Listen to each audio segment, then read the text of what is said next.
all three services of the force, symbolizing unity under the tri-service structure. Let me, on behalf of the officers, men, women, and children of the Republic of Sierra Leone Forces, thank His Excellency the President and Commander-in-Chief, the government and the people of Sierra Leone for directing the reversion of the Republic of Sierra Leone Forces to a tri-service structure. The ceremony featured a wreath laying for fallen heroes, a military parade, and cultural performances. Government officials, diplomats, veterans, and families of soldiers attended. President Bill commended the ASLAF for their dedication and sacrifices. This year's event comes with the theme Repositioning the ASLAF for Enhanced National Security and Development in Sierra Leone. And this theme captures the spirit and letter of the armed forces, the very core of our existence. For many years, the Republic of Sierra Leone Armed Forces has stood as a bastion of national integrity, a guardian of our national sovereignty, and a force for stability and peace in this country. You have been the first responders in times of crisis. In moments of uncertainty, you have remained the steady hands, ensuring stability. You are the shield that guards our democracy, the torchbearers of stability, and the vanguard of national unity. In recent times, we have seen how you rose to the occasion in times of great challenge, serving as the shield that protects our democracy and the sword that defends our freedom. He pledged his government's commitment to improving the welfare of military personnel. Your contributions are invaluable, and your sacrifices, both seen and unseen, shall never be forgotten. We are deeply grateful for your service. Today, I salute each and every one of you here. I recognize the challenges of our armed forces are immense. As the Commander-in-Chief, I reaffirm today my government's unwavering commitment to strengthening our armed forces. This commitment is only made possible by the dedication and service of each and every one of you. Since I assumed office in 2018, we have embarked on major reforms aimed at significantly improving the welfare of our armed forces members. These reforms demonstrate our commitment to building a world-class armed forces that cares for its personnel. The day ended with a powerful display of military discipline, unity, and national pride. For Slbc TV News are in Freetown, Howard must be reporting from State House.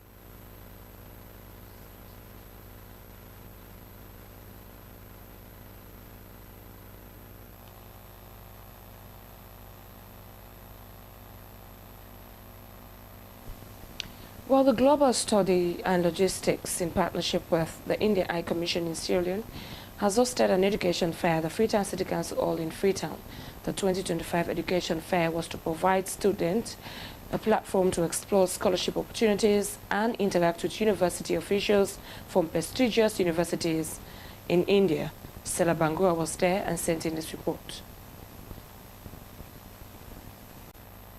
The 2025 Education Fair, which was a free event, drew a significant turnout of Sierra Leonean students seeking to pursue their academic dreams abroad. The event provided the students an opportunity to explore undergraduate, master's and PhD scholarship opportunities, with some institutions in India offering up to 50 to 100% scholarships. The event commenced with statements from the Indian High Commissioner to Sierra Leone, Baisnab Charan Pradhan, Sierra Leone government officials and Indian university officials who lauded the collaboration. India has very successful built a digital public infrastructure for 1.4 million people at a very low cost, built around open source and accessible network. In this regard, while we build the best digital public infrastructure at very low cost, at the same time, we are extending our helping hand to various countries in global south, including Sierra Leone. The fair provided students with a unique opportunity to interact with university officials from India who shared valuable insights about their institutions, courses, and scholarship opportunities.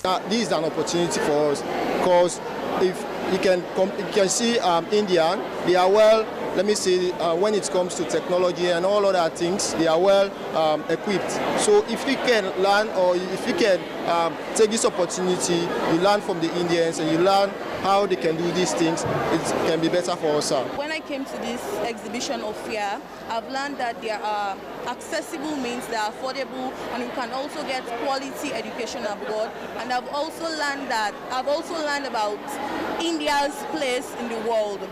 I never thought that India had good educational opportunities. I only thought about China and Canada and other countries, but for today, I've learned that India has good educational opportunities. The fair, organized by Global Study Consultancy and Logistics, according to Bokari Fo, ensures that the application process was free from fraud and hassles, building the confidence of families wanting to send their kids to study abroad. There's been lots of scam when it comes to overseas education, right? A lot of people want opportunities to study out of the country, and they go to the wrong places, and so they lose money, they waste their time. Now, Global Study Consultants and Logistics is a platform, a trusted platform where they can have, access to these opportunities. And that is what we have exhibited here today. The partnership between the Global Study Consultancy and Logistics and the Indian High Commission in Sierra Leone continues to strengthen the bilateral ties between both countries and supporting students from Sierra Leone in achieving their academic aspirations. Slbc News, Stella Bangura reporting.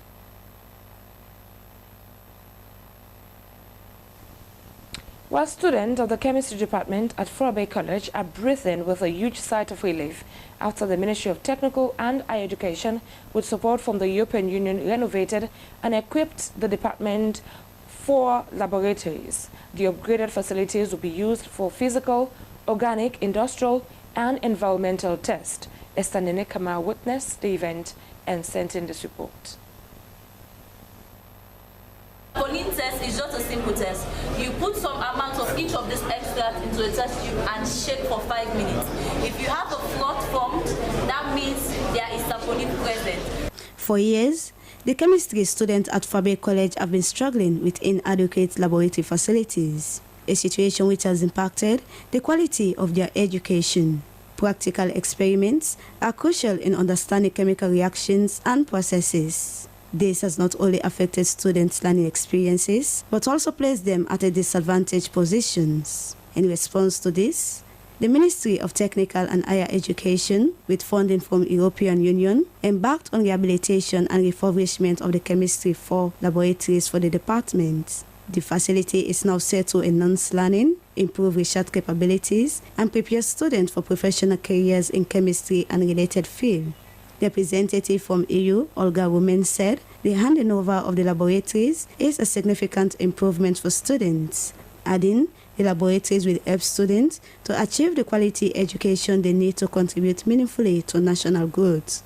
Vice Chancellor of the University of Sierra Leone, Professor A.R. Leby, encourage students not to diminish the value of the facilities, but rather take advantage of the opportunity to gain knowledge and use it judiciously. One of the things that I really want to underscore here, this facility, Honorable Minister and Mr. Romain, is going to be utilized to its fullest extent, because I know it's going to position us to perform better. Minister of Technical and Higher Education, Dr. Ajara Matulaiwuri, said the laboratories are more than just bricks and mortar, but a facility that will enable students to acquire more knowledge and enable students to think critically for their research. This occasion marks a significant leap forward in our nation's pursuit of excellence in science, education, and research, and underscores the unwavering commitment of His Excellency, President Julius Maada Bio, to human capital development.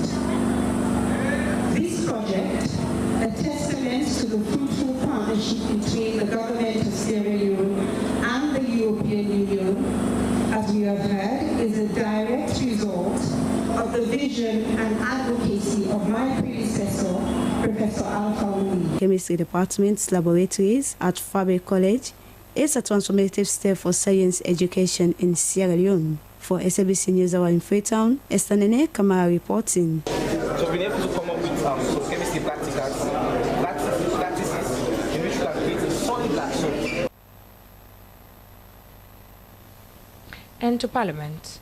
The Deputy Clerk of Parliament has pledged commitment to actualize key provisions in the policy and regulatory framework of the Gender Equality and Women's Empowerment GWE Act of 2022. Gilbert Bosco Nyambe, who was speaking at the Foreign Service Academy during a consultative meeting on the impact and challenges in the implementation of the GWE Act, said that Parliament will work closely towards the effective implementation of the Act. Dennis Fraser, report. And if that happens, your position is vague. Huh? Me, I'm an honest politician. That's me, because I'm a Sierra Leonean. The open dialogue session by the Female Parliamentary Caucus, together with the Westminster Foundation for Democracy, was a platform to reflect on the successes and challenges in the implementation of the Gender Equality and Women's Empowerment Act 2022. According to the president of the Female Parliamentary Caucus, Honorable Bernadette Weata Songa, the session was a deliberate effort to identify gaps, social and economic obstacles to the full implementation of the Act. We're representing people, the whole of Sierra Leone women, but then what happens when we leave the stage? What will happen to women that we're hoping will take after us?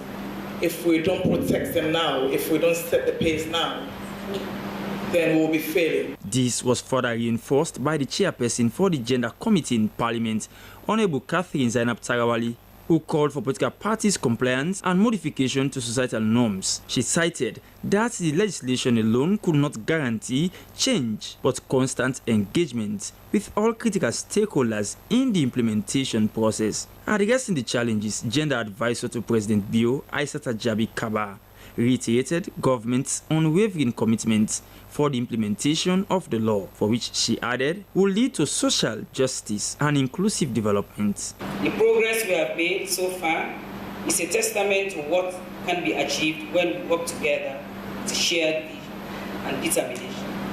However, we cannot rest on our laurels.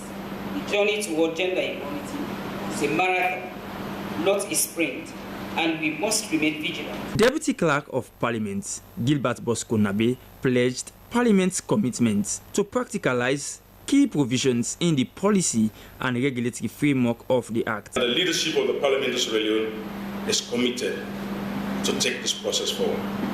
And Diamond, I want to assure you that my office specifically is going to work very solidly with you on this to ensure that every caucus member is able to imbibe very critical content in the Act. Other speakers, including Country Director, Westminster Foundation for Development, Reverend Alusan Diamond Suma, pledged their commitment to making the law a reality, while calling for conscious, frank, and deliberate conversation to complement the implementation of the GUI Act.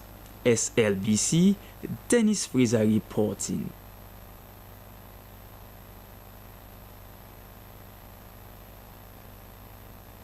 Well, Campaign for Good Governance and its partners have trained the women's group and civic society organizations on the Gender Equality and Women's Empowerment Act of 2022 and the Customary Land Rights Act of 2022.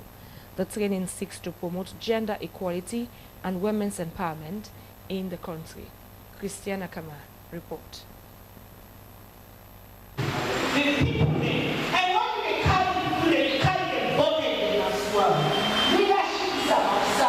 The training held at YWCA in Freetown gathered over 50 participants from various women's organizations and community groups across the country. Executive Director, Campaign for Good Governance, who also served as the lead facilitator, Marcella Slbc, said the initiative was part of a broader effort to ensure that women are aware of their rights under the new laws, which include a 30% quota for women in leadership positions, equal pay for equal work, maternity leave, and access to financial support for women entrepreneurs. Gender equality and women's empowerment law, which makes room for minimum 30% representation for women in leadership, whether as representatives in parliament, local councils, appointed positions like ministers or ambassadorial position, is there for women's empowerment to make sure that women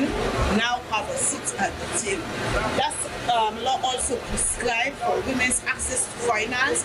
It prescribes a 14 weeks maternity leave and gender mainstreaming across ministries, departments, and agencies. So it's quite groundbreaking. She further highlighted that the law was a powerful tool for ensuring that women's voices are not only heard but also respected in decision-making processes at all levels. Participants were engaged in interactive sessions that highlighted the importance of advocacy and community education in promoting women's rights. They were taught on strategies to organize their communities, raise awareness about the Gender Equality and Women's Empowerment Act 2022, and take action to ensure its full implementation nationwide. The training also emphasized the significance of the Customary Land Rights Act 2022, which aims to protect women's land rights. Our participants from the Media Matters for Women, Abibatu Kamara, said the Customary Land Rights Act was a game changer for women in Sierra Leone. If the husband died, the husband relative will come and take over the property. They will say the woman have no right to those property because those property belongs to their brother. But with the Customary Land Rights Act, it has given women the power to know that as long as that man marries you and you've stayed with the man for over 5 years, that man is your husband, you have rights to those property. Executive Director of Media Matters for Women, Florence Cisse, together with other organizers, expressed assurance that the initiative will raise a fairer society where women can thrive and contribute meaningfully to the nation's development. Tend to popularize and share stories, because what we want to see is to identify the gaps that still affect women from not understanding the laws, accessing justice, and how we could work to those, maximize those efforts. The training concluded with a commitment from participants to return to their communities and disseminate the knowledge gained, ensuring that women are informed about their rights and can advocate for themselves and others. SLBC News are in Freetown. Christiana Kama reporting. Caritas Freetown, in collaboration with Catholic Relief Services, with support from United Nations Peace Building Fund, has concluded a workshop aimed at empowering young women leaders in urban areas. The workshop brought together 56 dynamic young women eager to enhance their skills in peace building and community development. Stella Bangura report. For the project Youth in Politics and Peace Building, These are what we promote: civic rights and responsibilities, the peace building and social cohesion mechanism, and then the economic empowerment. The initiative is part of the Youths in Politics and Peace Building Project, a comprehensive effort to cultivate the next generation of leaders in various communities. The workshop provided participants with an in-depth curriculum covering a range of essential skills. The sessions covered communication skills, leadership, entrepreneurship, and resource mobilization.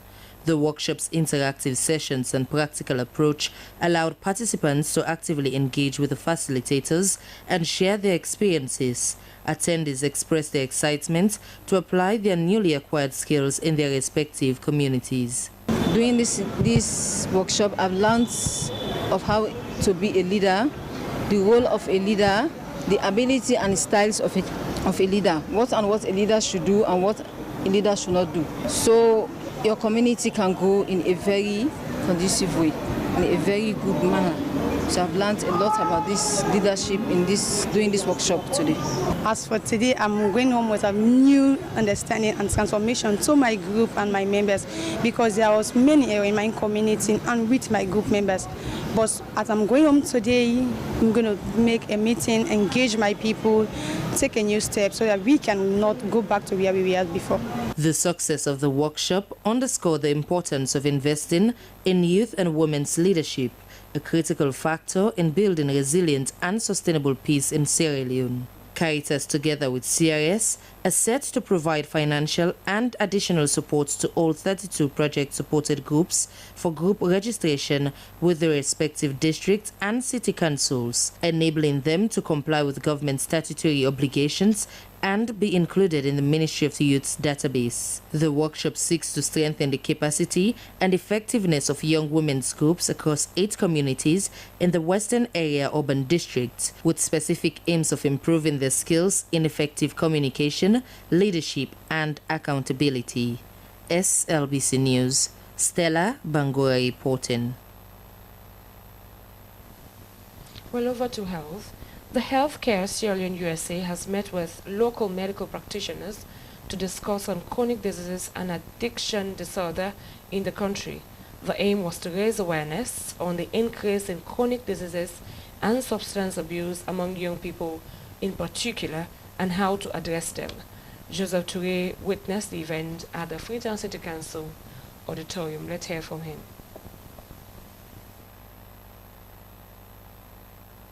This gathering of both Sierra Leone medical doctors living in the USA and in the UK was to chat on strategies in addressing chronic disease and addiction disorders in the country. During her presentation, keynote speaker Dr. Med Nelly Bell indicated that chronic disease and addiction significantly impact the health and well-being of citizens, presenting substantial challenges to the nation's healthcare system. She also told the gathering that studies have shown that the increase in substance abuse is prevalent among youth between the ages of 20 and 29. Chronic disease, she went on, is a visual cycle and there is a treatment gap in responding to it. We should concentrate on the first 1,000 days of life, so the pregnant woman and the child up to 2 years of age, to be able to break that vicious cycle.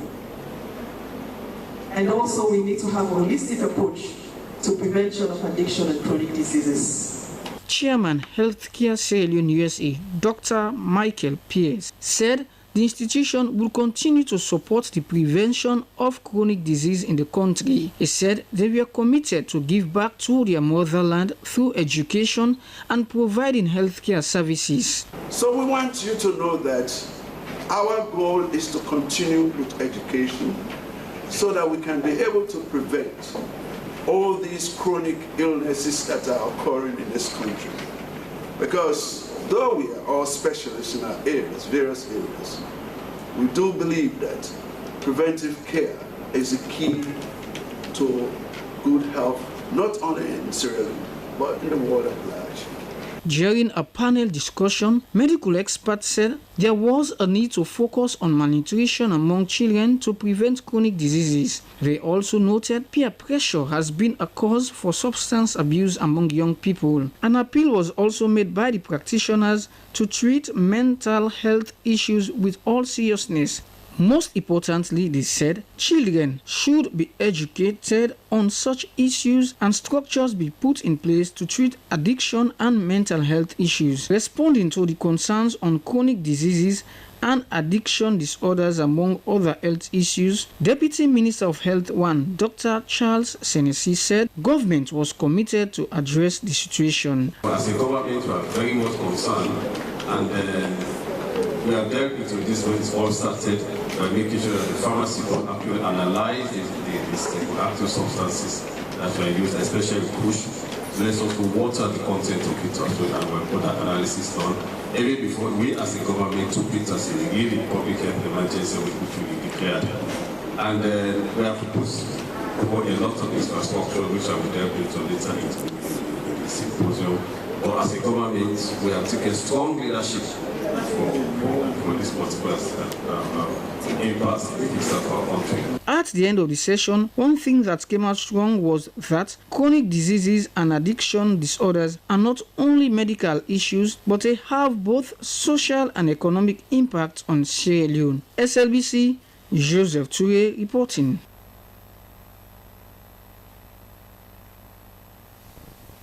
Well, now Freetown City Council has embarked on major cleaning exercise in 8 markets, including Lumley and Dovecourt Market. The cleaning is an ongoing exercise as part of the Mayor's Transform Freetown agenda. Abdul Mansari has more. We are here for some cleaning because the city council thought it fit that the city needs to be clean, and they organize this cleaning to do at the Bombay Street. Now we can see the dirt behind me, and we can also see the vehicles are all set to carry the dirt. So let's wait and see how this cleaning will take place. The Clean Market exercise aims to mobilize local residents, market vendors, and youth participate in a series of cleaning activities that include cleaning the gutters and disposing of market waste into FCC garbage vehicles. The cleaning emphasized the importance of community involvement and encouraged market people to be paying dues to sustain the initiative. Deputy Environment and Social Officer, FCC, Georgiana Jackson, said the council was set to clean 8 markets within the municipality. After Hagan Street, Bombay Street, and Dovecourt markets, she said the next market will be Lumley, Gas School, and Abadi markets, among others. And through the support of the Freetown City Council, we are also planning to have a market cleaning competition which will come up in April this year, wherein we will distribute tools across every market within the municipality, and we are going to set the criteria for each market that is going to be emerged as the winning team, and we are going to award prizes to those markets, and those prizes will be used to upgrade some market structures, and that will be of great help to them. Head of the council's solid waste, John Tambalebi, said the cleaning has been going since Yvonne Akisoya took over, and that the initiative was part of the agenda of the mayor to transform lives in the Freetown municipality. Concerning to pay our tax, motivate the Freetonians to continue to pay their tax, license, and property rates, because those money has been used to take care of the market and also the environment, the municipality, to do our various cleaning exercises. Chairlady, Bombay Market, Aisha Sisi expressed her appreciation to the mayor of Freetown for granting her request and support to clean the markets. And we don't know the play. We say for them from the government, they all are the same. So they all let our people for clean. It start by 1/6. So but they are saying make sure so they clean them. And we know when we need everything, we don't need the motor car. The cleaning, which featured stakeholders, youth, including market men and women, and city council officials, fosters a well-decent and conducive environment for both customers and traders in those markets. SLBC News, Abdul Mansari reporting. Together we go transform Freetown and also transform lives. Well, the Gambia High Commission has commemorated the 60th independence anniversary since the Gambia gained independence from British rule in 1965.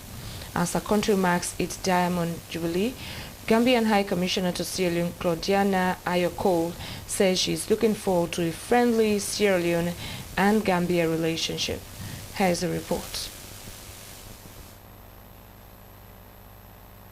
It's been 60 years since the Gambia became a republic in 1965 when the country gained independence. The commemoration of the country's 60th independence anniversary saw the presence of the Minister of Labour, representatives from different high commissions, and other dignitaries. Commemorating the 60th independence anniversary and the theme Diamond Jubilee Marching in Solidarity for Self-Reliant and National Development, the Gambia ambassador to Sierra Leone, Claudiana Ayokol, recognized the great sacrifices of founding members who fought relentlessly for the country's independence.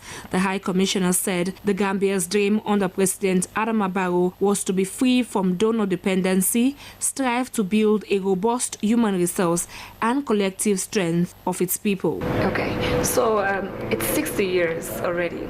So what are you looking forward to as an ambassador and a citizen of the Gambia?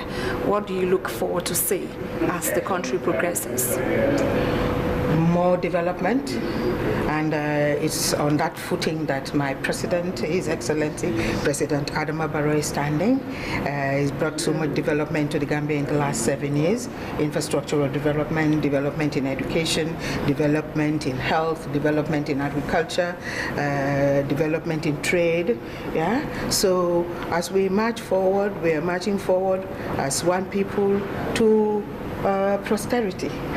Minister of Labour and Social Security Mohamed Ramanswari reaffirmed that the relationship between Sierra Leone and the Gambia was not just diplomatic but deeply historical, cultural and fraternal, committing government partnership in human capital development and governance. It was in this very spirit of Pan-Africanism that Gambian and Sierra Leonean scholars, alongside their West African counterparts, came together in 1920 to form the National Congress of British West Africa, NCBA, that was at the vanguard of the struggle for independence in West Africa.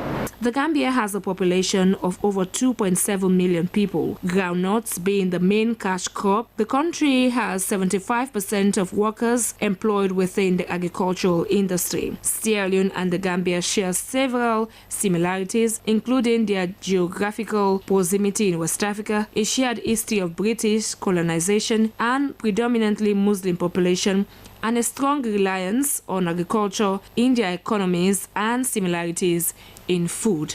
60 years after the Gambia gained independence from colonial rule, the country has only had 3 presidents: Dauda Kairaba Jawara, Yaya Ejije Jane, and Adama Barrow, who is currently leading the National People's Party, PDP, in pursuit of a second term in office.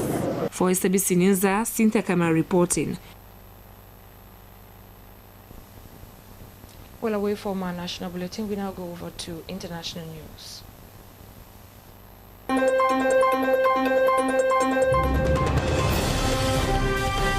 Hello and a warm welcome to the International News Summary with me, Esther Sako. Kenya's public prosecutor has announced that a lawmaker has been charged with forging academic certificates. Judge Koimburi, the Member of Parliament for Juja constituency, faces 6 charges, 3 for allegedly falsifying academic documents and 3 for presenting them as genuine. He pleaded not guilty and was released on cash bail. Prosecutors claim Koimburi forged his high school certificates and 2 university course participation certificates. Under Kenyan law, parliamentary candidates must have completed high school. Cases of politicians presenting fake academic credentials are not uncommon in Kenya, though successful prosecutions remain rare. South Africa's national budget presentation was abruptly postponed on Wednesday due to disputes within the country's coalition government, marking an unprecedented delay in the post-apartheid era. National Assembly Speaker Soko Didiza told lawmakers that such a postponement had never occurred in the past 30 years. The budget is now expected to be tabled on the 12th of March. The ruling African National Congress, which lost its parliamentary majority in the last year's election, requires support from coalition partners to pass the budget. Its main ally, the Democratic Alliance, opposed the ANC's proposal to raise value-added tax by 2% points. The ruling African National Congress, which lost its parliamentary majority in last year's election, requires support from coalition partners to pass the budget. Its main ally, the Democratic Alliance, opposed the ANC's proposal to raise the value-added tax by 2% points. The delay rattled financial markets, with the South African rand falling as much as 1% against the US dollar. The Netherlands says it will return more than 100 Benin bronzes that British troops looted from Nigeria in the late 19th century and which ended up in a Dutch museum. Thousands of these culturally significant sculptures and carvings were stolen during the violent destruction of Benin City in modern-day Nigeria's Edo State in 1897. The treasures were sold, some to private collectors and others to museums in the Netherlands, which have displayed these artifacts for decades. Director General of the Nigerian National Commission for Museums and Monuments, Olubili Olowe, said the return of this 119 artifacts was the largest repatriation of Benin's antiquities. And finally, a local rights group has said that more than 200 unarmed civilians have been killed in a cluster of villages in Sudan over 3 days by the paramilitary Rapid Support Forces, RSF, that is involved in a brutal conflict with the military. The Emergency Lawyers Network said the attacks happened in Al-Qadaris and Al-Kelwat towards the north of White Nile states, areas where the military has no presence. The network said RSF fighters were guilty of executions, kidnappings, enforced disappearances, and property looting. The RSF, which was allied to the military before the civil war broke out in April 2023, has not commented on the allegations. That's the end of the International News Summary with me, Esther Sako. Goodbye.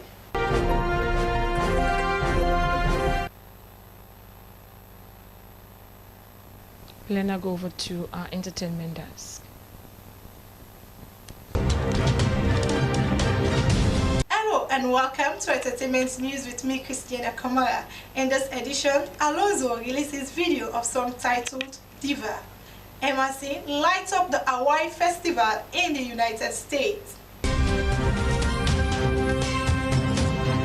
After a show in London, Sierra Leone and Liberian singer Alonso Abasi has released a brand new song titled Diva. The song is melodious, of course. We know Alonso for releasing sweet and melodious songs, and this is no exception. Oh my gosh, and girl, you are a diva. You're just like tequila, and you got me in the mood. Oh my gosh, you pure like gold and silver. Just like tequila, and you got me in the mood. You my heart desire.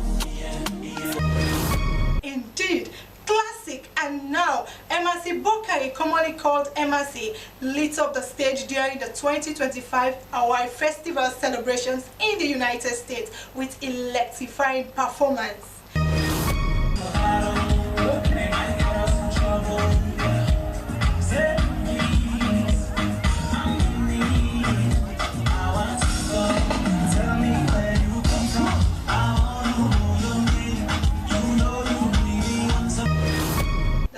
Who has been entertaining us in Sierra Leone and beyond, posted on his Facebook page, "We stick to the plan," with photos of the star in full white. And fans were moved by his Starlight show posted on Facebook, cheering up the singer.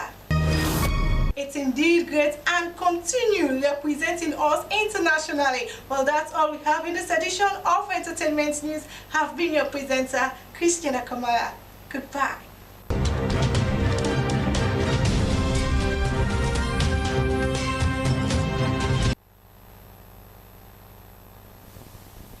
Well, now we go over to sport update.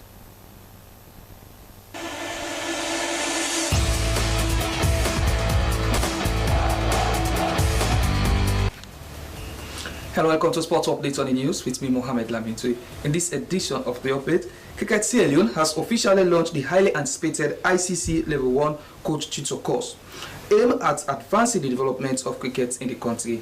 Abdul Kabir has more. Okay, because remember, that's going to be your job. It's going to be your job.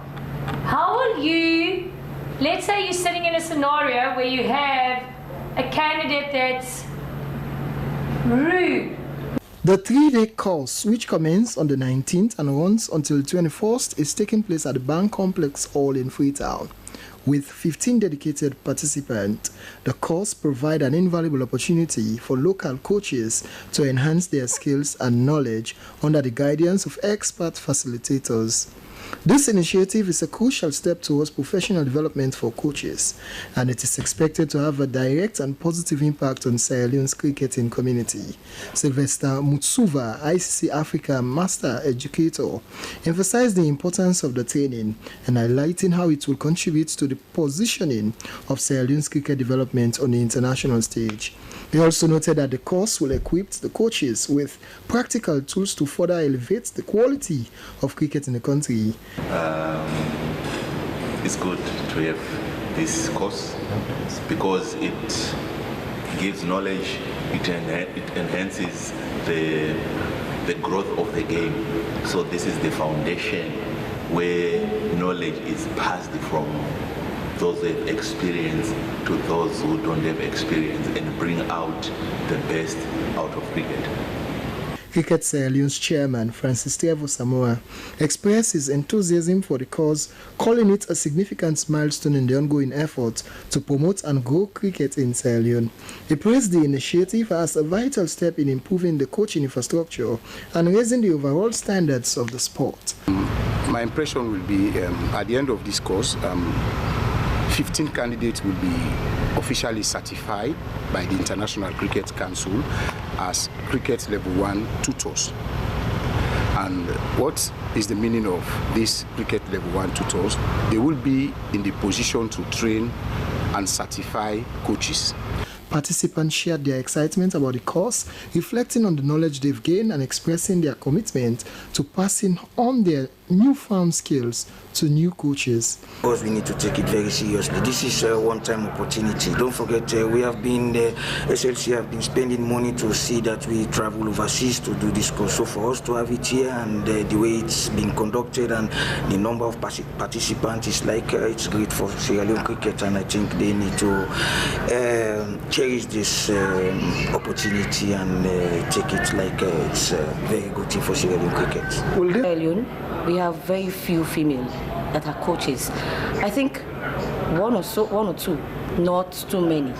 So that's why I think that's the reason why they involved more females to be part of the coaching. They are hopeful that this training will empower them to nurture the next generation of cricketers and build a strong foundation for the sport's future in Sierra Leone. The course represents a crucial development for Sierra Leonean cricket as it allows local coaches to benefit from the International Cricket Council's world-class training resources. As the course continues, they look forward to seeing the lasting impact it will have on the country's cricketing landscape. And in the international scene, Blackburn Rovers extended appreciation to their hundreds of fans who attended their exciting meet and greet session at the Rovers store. The event was an unforgettable occasion with supporters showing up in full force to meet the club's latest signing, Augustus Cargo. The atmosphere was electric as fans had the opportunity to interact with Augustus Cargo and show their support to the Rovers as the new signing prepares for what promises to be an exciting chapter with the team. That's the updates. Thank you very much for joining me. I am Mohamed Lamintui. Goodbye.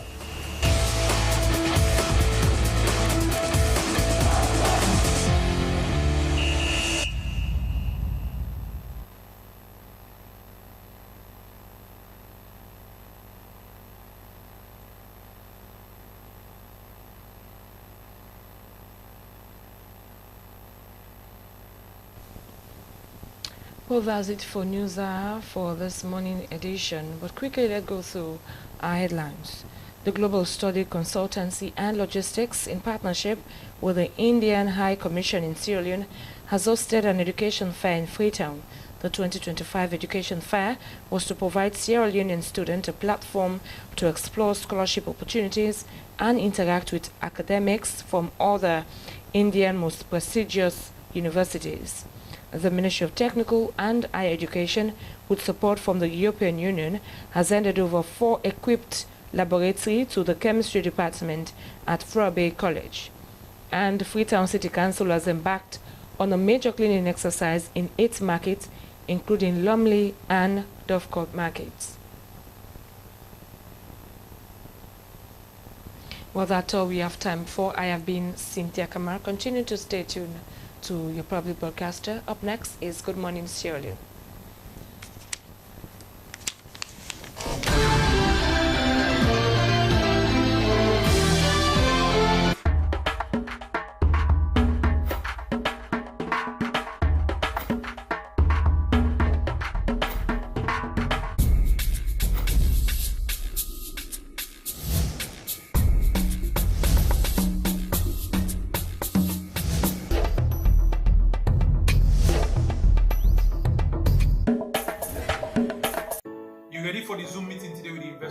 Yes, boss.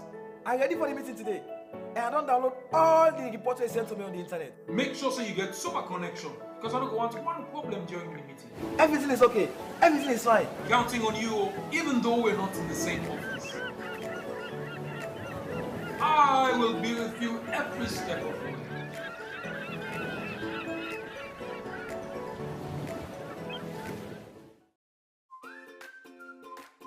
As mama, I always want waiting best for me picking them, especially when it comes for waiting them for eat and drink. Now this make I always they choose Sierra juice because they make come from with local food them and nutritious and it gets less sugar than the other drinks them.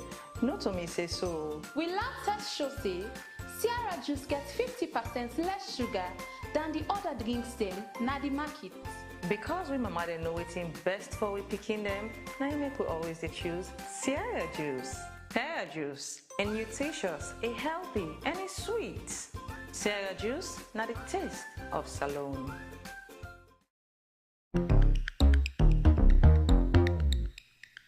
It's another Thursday and get prepared for your weekly TV show, Bottom Line, on the SLBC with Asmiuba, the program that brings you policy makers and opinion leaders. Sierra Leone has closed down its waters from fishing as a way to preserve and replenish the marine resources of the country, especially our fish, which is under serious threat by illegal, unreported, and unregulated fishing. It's supposed to happen because we have been doing really bad fishing methods, and because of that, we thought it fit that we should close the season. We should close the waters. We had scientists in the ministry that thought that February is an ideal time because that's when the fish will go and lay their eggs. So we don't want those eggs to be disturbed. So at least if we give 1 month of quietness to these fish that are laying their eggs, it will be much more beneficial for us. The close season has been going on for more than 2 weeks now. And the Ministry of Fisheries says it has made some progress so far with the closing of the waters as the species have been able to breed. After the 28th, the fish that we'll be catching, we'll be getting from our waters will be one of a kind because definitely they would have grown, they would have had muscles, they'll be able to swim to the deep, and the others, they'll be still there. So that our local fishermen will be able to have a bumper harvest, and that's what we want Sierra Leone to have. We don't want to wake up one day and we don't have any fish in the waters. How is it been affecting the lives of ordinary Sierra Leoneans? Join us on Bottom Line this Thursday live on SLBC. Bottom Line, the show to watch.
Discover Sierra Leone, a hidden gem of West Africa, where the rhythms of life dance in harmony with the beauty of nature.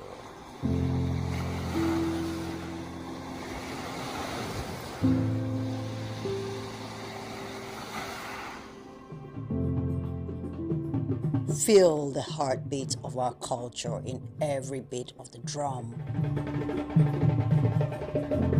in every step of the dance.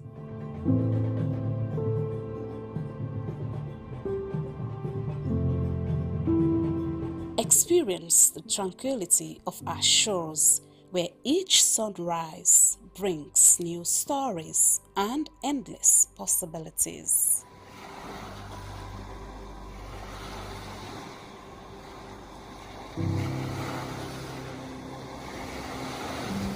Immerse yourself in the vibrant tapestry of our daily life, where every color tells a tale and every face a friend.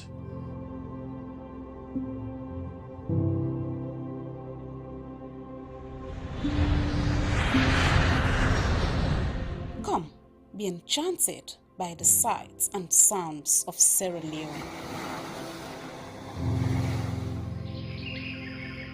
A place where your adventure awaits. And memories are made.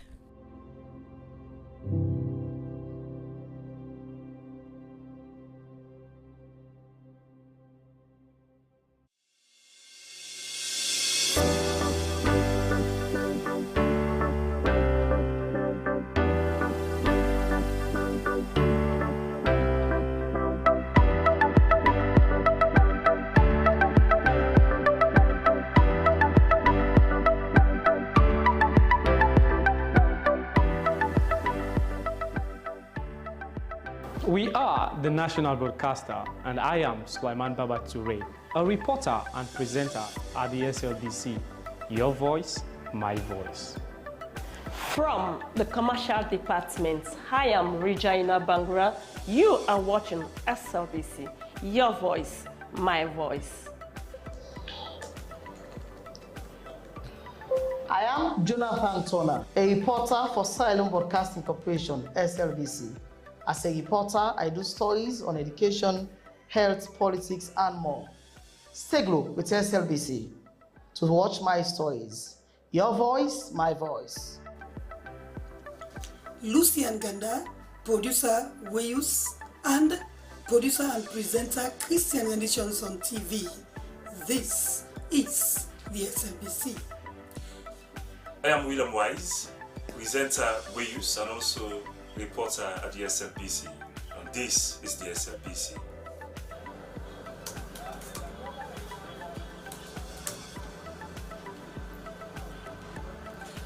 I am Salma Tabak, television executive producer.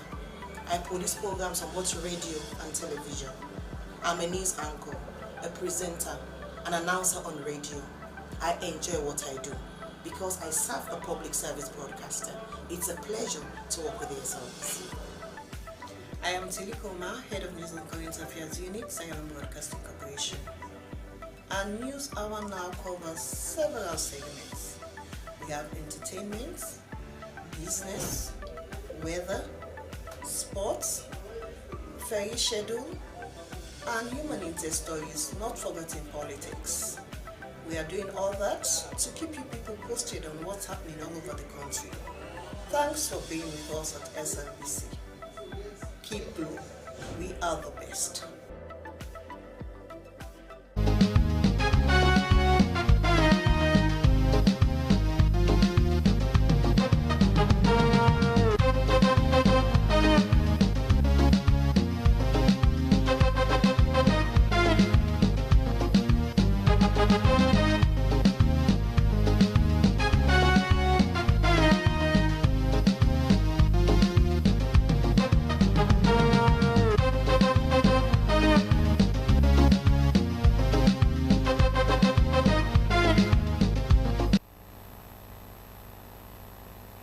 From Broadcasting House here at England in Freetown. Hello and welcome to your breakfast program, Good Morning Sierra Leone. reaching you live on Sierra Leone Broadcasting Corporation television, channel 31. And today happens to be Thursday, 20th day of February 2025. This program always starts with analysis and divergence of news and current affairs happenings in the country. With our presenters, I am Dennis William. I am Esther Sako. Our quote of the day is from Nelson Mandela, former president of South Africa, and it says, "Safety and security don't just happen. They are the result of collective consensus and public investments." Certainly a food for thought, and of course more so that we were focusing on security matters this morning, and of course several of those will be in perspective this morning.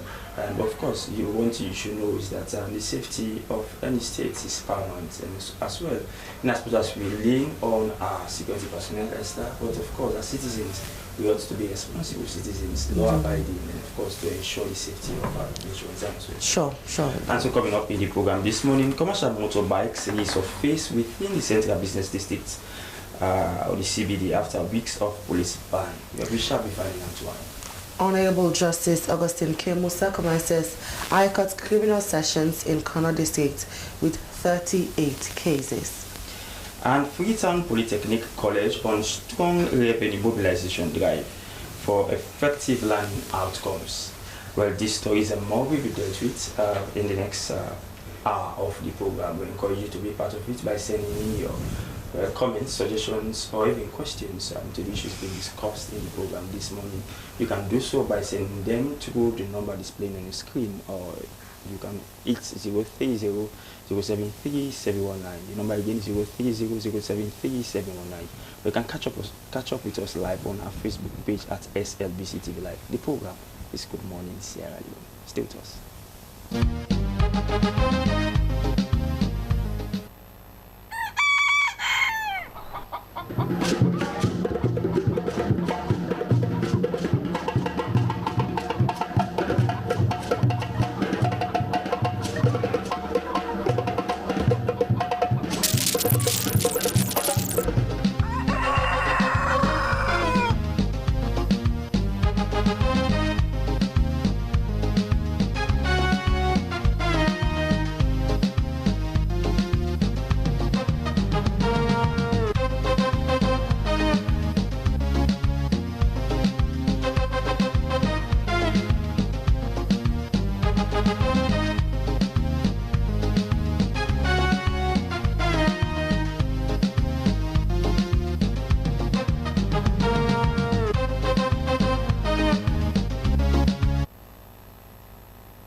To the program Good Morning Sierra Leone. It's now time for us to usher in our guest and to start the conversation this morning. Well, as you must have known in the news, 3 weeks on after Sierra Leone Police Traffic Management Unit issued a press release limiting commercial motorbikes within the central business district. Some commercial motorbikes have reappeared on these streets within the CBD. But what could have been the major reasons for the surfacing of these commercial motorbikes in the CBD area amidst police ban? But to help answer some of these questions, in the studio we've been joined by Chief Inspector of Police Edward Kotokabara, and of course is the Information Officer Traffic Management and Road Safety Directorate Central Police Division. Good morning, Chief Inspector of Police. Welcome to the program. Good morning. Thank you very much for having me. Now, CIP Kamara starts telling us, is it a concern for you to see 3 weeks on that this particular operation that you launched, buying commercial motorbikes from flying the CBD, they seem to have gone back on their words? So, thank you again, and good morning, our listeners. Before answering your question, on the 1st February 2025, after a stakeholders meeting we had with the transport sector, including the bike riders, the chairman, their leadership. So we all agreed that come on the 1st February 2025, we are going to see that major streets were identified that Okadas, commonly called Okadas, should not ply. Because we are so passionate in the SLP for the security of our people, and as provided by the Constitution of Sierra Leone, 1991, Act number 6 of 1991, our core responsibility or values is to provide internal security for our people. So, and what we saw before this meeting, late last year in December, the Directorate, we recorded a high level of fatalities.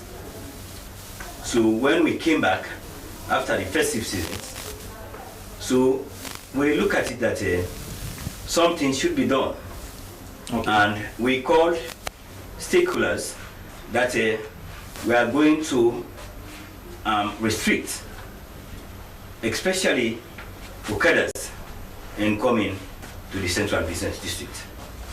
And on the 1st February, we launched the operation. And as I'm speaking, we are at 85% success so far. All right, now that you have about 85% success, with all of this effort you are now making, in fact, when the deputy head of police media was here, we did make mention to him that how far will this really go? Is it going to be for a week period? Is it going to be for a 2-week period before we started?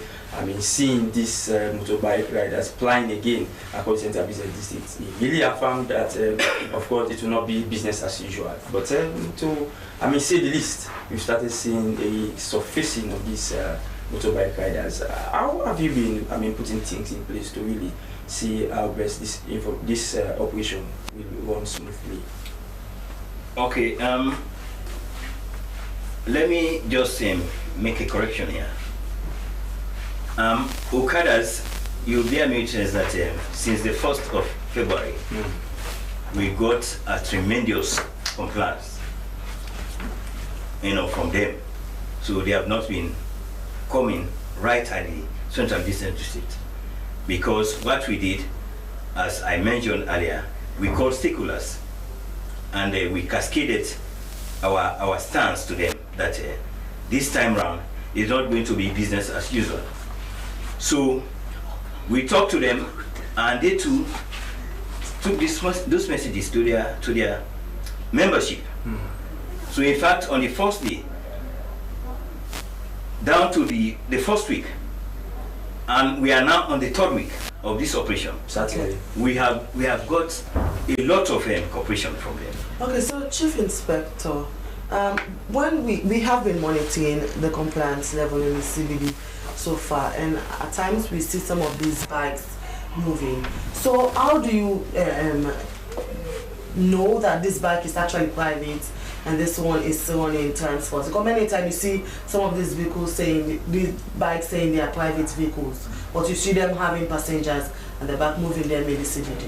So what we did during the in fact what they call the opus operandis of how we did the operation was we gave specific instructions to our men. Not everybody can afford a vehicle to come to use it for work. So if you are coming to the Central Business District, you are a government worker or a military personnel or a police officer, you must be in uniform. And if you are in mufti, that's civilian, you have to show your ID card that you are working for this institution. So at the end of the day, if we verify that you are saying the truth, we can give you access. And with emphasis on using the head crash, which we are operating on now. If you are caught without your head crash, you will be arrested immediately for not using a head crash. So those who are coming, we should not entirely restrict people not to come with their private bikes, as long as it's a private bike. But some use it as transport. So then if our men, how you do we have our men who are on a daily basis at the central business district. They are manning junctions to intercept bike riders.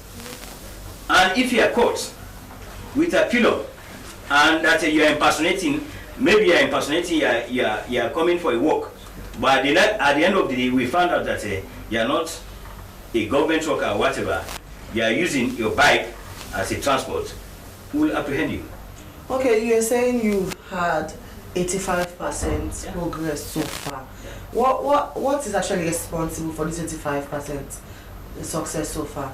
So what we did, as I said earlier, we call all stakeholders, as we have been doing, because our work is we give a human face for this operation. We give a human face in the sense, we all know that the Sierra Leone police will be soon transitioning to a police service instead of a police force. So we look at that background and also connect it with what we have been doing in community policing service. So that is why, to a large extent, we are able to get this kind of success. Because we call them, we talk to them, we interface with them, we went park to park and sensitize them that, please, if we get sanity in the central business district, is going to be the benefit for both you and me.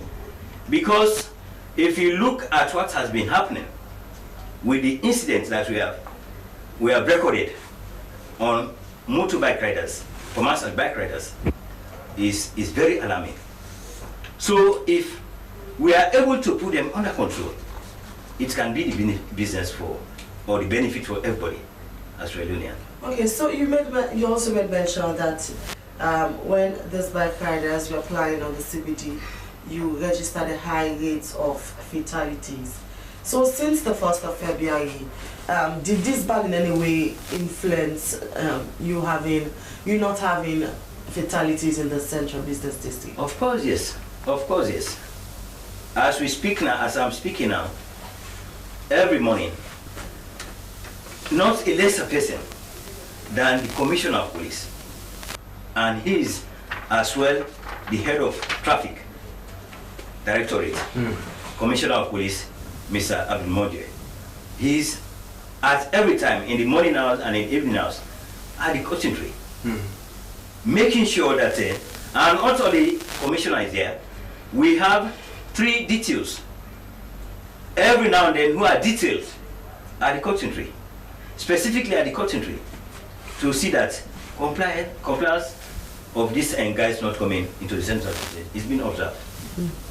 Now, Chief Inspector of Police, Edward Koto Kamara, in as much as you made mention that, of course, I myself have seen the Commissioner of Police a couple of times around the quantity area, with others, police personnel, trying to really restore sanity in the central business district. But another concern which keeps coming from members of the public, now that we have sanity almost being restored in the central business district, we also see a new trend that the parking of stationary people along the road, along major streets in Freetown, that is also disrupting traffic. Is that a concern as well for the police? So, Section 120 of the Road Traffic Act 2007, Act number 5 of 2007, makes it an offense for somebody to park a vehicle or a trailer in a position where it is not supposed to park. Is an offense, and you can be arrested and charged to court and liable for fines. So, as I'm speaking, we started the other operation on the 13th of this month. That is looking at garages, because we also saw, as you are saying, some garages are not strategically placed. They are a recipe, to dangers or vehicle or whatever. So, on the 13th, we went on looking at garages which are not supposed to be where they are now as we speak. So on that day, on the 13th, we launched, we monitored 5 streets, major streets. We started at Charles Street, Robert Street, Donald Street, Brook Street. So we cleared those, and those were supposed not to be there at all. They are want to close or either find another location. So that's what we did. So as you are saying, it's a concern to the traffic management. And we are now, if even our men are going around on patrols, we find a vehicle which is not properly parked, you can be clamped. But many a time we see such operations by the Sierra Leone police, especially with regard to these garages. But you see them cleared for some time, then you see them resurface. So what new strategies is the Sierra Leone police putting in place to ensure that these actual areas are cleared so that sanity can be restored in those? So the